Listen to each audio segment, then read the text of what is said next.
Kape ka muna, oh. Thank you. Ano yung hinahanap mo? Child therapist? Oo. Gusto ko kasi ipatingin si Luigi eh. Gusto ko malaman ano pa yung pwede kong may tulong sa kanya. Hindi ko susukuan yung anak ko. Gusto ko mabalik yung dati niyang sigla. Tama yan, ate. Ipakita mo sa kanila na hindi mo kailangan si Kuya Marco. Na kaya mong ayusin si Luigi nang wala sila. Mabuti kang nanay. Mabuti ka rin kapatid. Kung hindi nila na-appreciate yun, sila na ang may problema.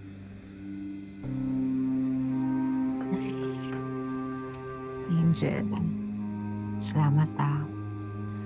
Alam mo, hindi ko alam kung kaya kong saluhin to lahat. Ka ba, ate? Tulong-tulong tayo para kay Luigi. Kaya naman natin eh. Kahit tayong dalawa lang.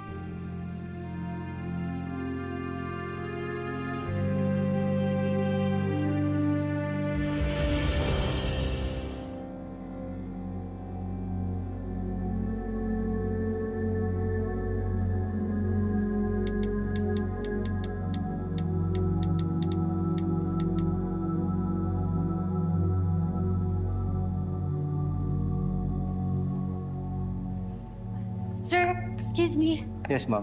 Di ba kayo yung Pinoy na nag-work dito? Nakita niyo ba yung kasama ko, si Marco? Naalala ko po siya. Nakasalubong ko lang siya, ma'am. Nasa bar po. Okay.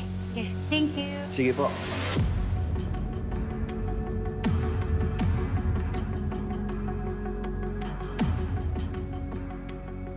One more, please. For sure. Excuse me. Make that too. Of course, ma'am.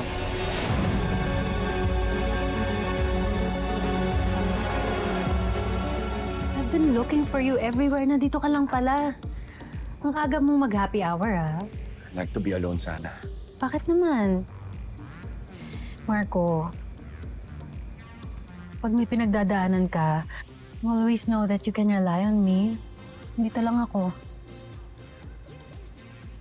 Because I thought you'd do the same for me. Na kapag meron akong problema, pwede din ako mag-rely sa'yo. Bakit? Anong problema mo? Yung ex ko kasi, pinipilit niya ako makapagbalikan sa kanya. Sabi ko ayoko na talaga, pero hindi niya talaga ako tinatantanan. I don't know what to do. What should I do, Marco?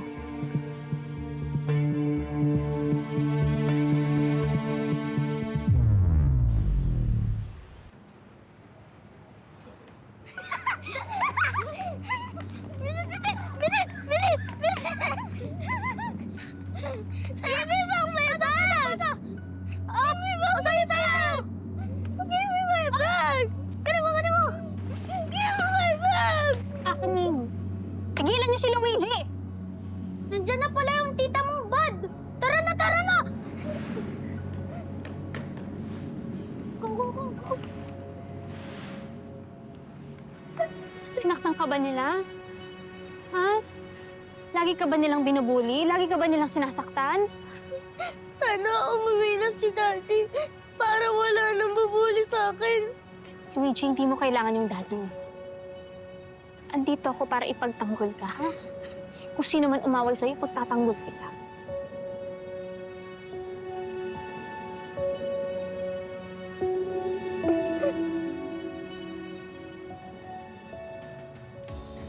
David is a great man. Pero hindi niya kasi alam kung paano ako mahalin. Kung paano ibigay yung mga gusto ko. Baka naman mahirap yung mga hinihingi mo.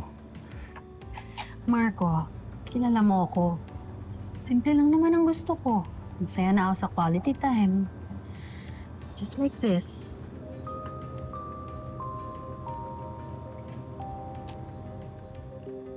Kung hindi mo talaga siya gusto, edi sabihin mo na lang sa kanya. Sabihin mo, it's over. Ganun lang yun. Pero Marco, I'm not getting any younger. I'm in my 30s. Yung mga friends ko, kinasal na sila. Meron na silang mga anak. I'm pressured to have my own family din. Di mo naman kailangan magmadali eh. Love will come at any age. Actually, I've already found the one. Kaso nawala pa siya sa akin. Based sa kwento mo, parang hindi naman nakapanghinayang si David. Hindi si David ang tinutukoy ko. Ikaw.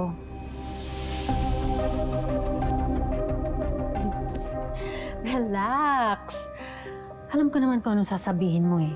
That you're married, you have your own family. Trixie, may pamilya na ako. Mahal ko sila. Oo, marami mga pagsubok na dumating sa buhay namin pero sigurado ako ma-overcome namin yun. Yan. Yan yung reason kung bakit hindi kita makalimutan, Marco. You're so sweet, loving, loyal.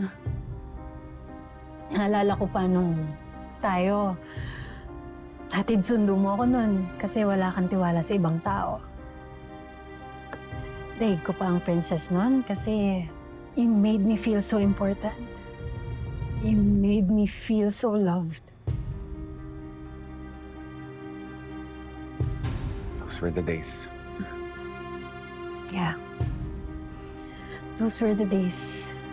And I'd gladly go back to that time kung meron lang time machine. Yung panahon na tayo pa, na akin ka pa.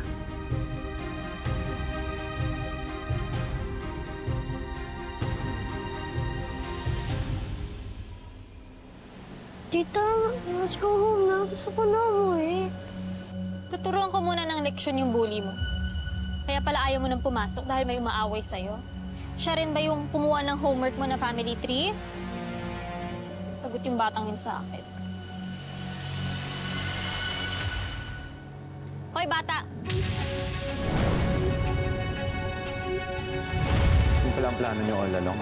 Useless na din naman magsinungaling. Gusto ko, maghiwalay na kayo ni Vanessa. Gusto kong lumayo yung babaeng yan sa pamilya natin. Sinabi ko naman sa'yo, di ba, hindi mo kailangan ng daddy mo? Dahil kayang-kaya kitang ipagtanggol. Puntahan na lang kita sa bahay. Huwag kang pupunta dito sa bahay. Makikita ka ni Vanessa. Ako, okay lang.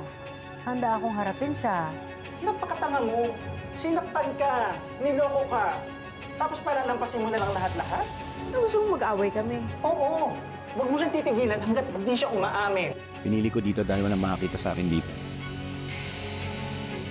I missed you.